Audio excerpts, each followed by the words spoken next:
the serpent was more subtle than any beast of the field which the Lord God had made.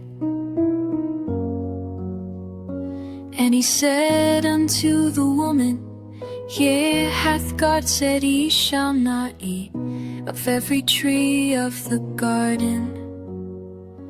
And the woman said unto the serpent, We may eat of the fruit of the trees of the garden, but of the fruit of the tree which is in the midst of the garden, God hath said, Ye shall not eat of it, neither shall ye touch it, lest ye die. And the serpent said unto the woman, Ye shall not surely die, for God doth know that in the day ye eat thereof, then your eyes shall be opened, and ye shall be as gods, knowing good, evil.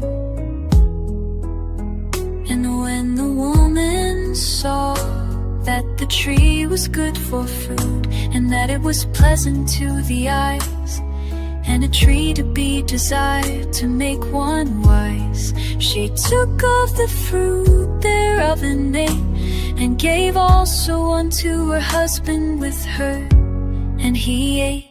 And the eyes of them both were opened, and they knew that they were naked.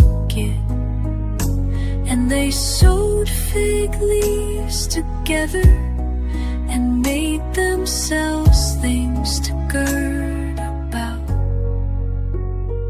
And they heard the voice of the Lord God walking in the garden in the cool of the day.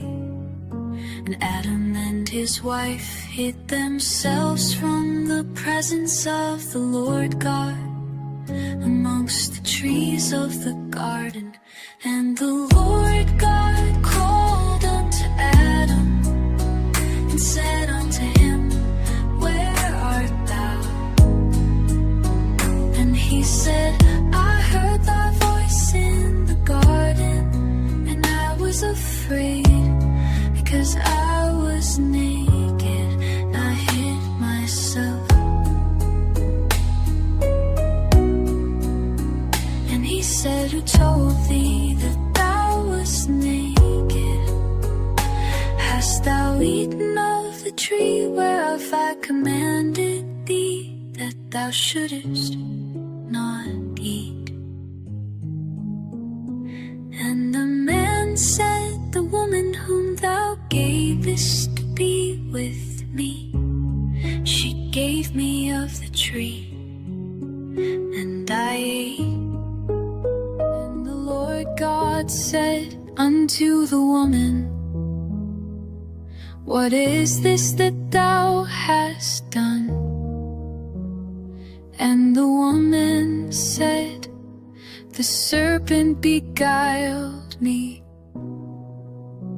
and I ate. And the Lord God said unto the serpent, Because thou hast done this, thou art cursed above all cattle, and above every beast of the field. Upon thy belly shalt thou go, and dust shalt thou eat all the days of thy life.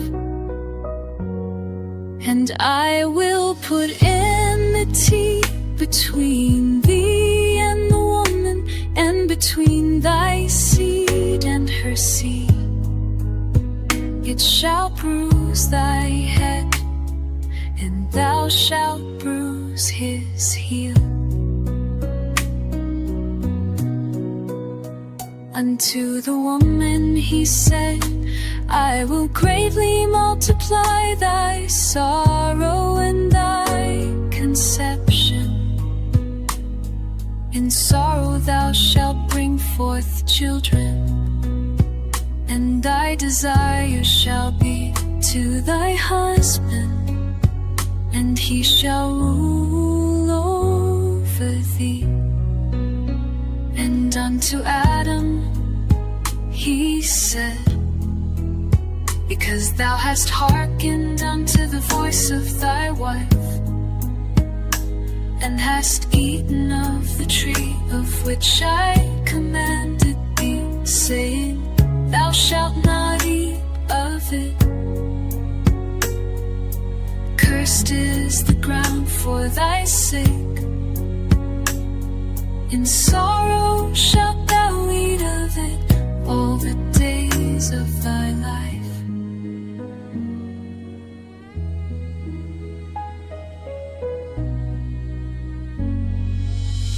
Thorns also and thistles shall it bring forth to thee, and thou shalt eat the herb of the field. In the sweat of thy face shalt thou eat bread, till thou return unto the ground. For out of it wast thou taken, for dust thou art, and unto dust shalt thou return. And Adam called his wife's name Eve, because she was the mother of all living. Unto Adam also, and to his wife, did the Lord God make coats of skins, and clothe them. And the Lord God said, behold, the man has become as one of us, to know good and evil. And now, lest he put forth his hand, and take also of the tree of life, and eat and live forever.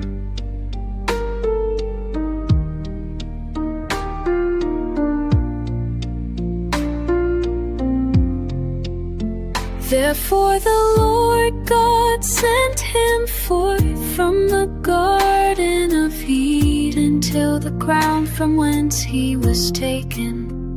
So he drove out the man, and he placed at the east of the Garden of Eden cherubims, and a flaming sword which turned every way, to keep the way of the tree of life.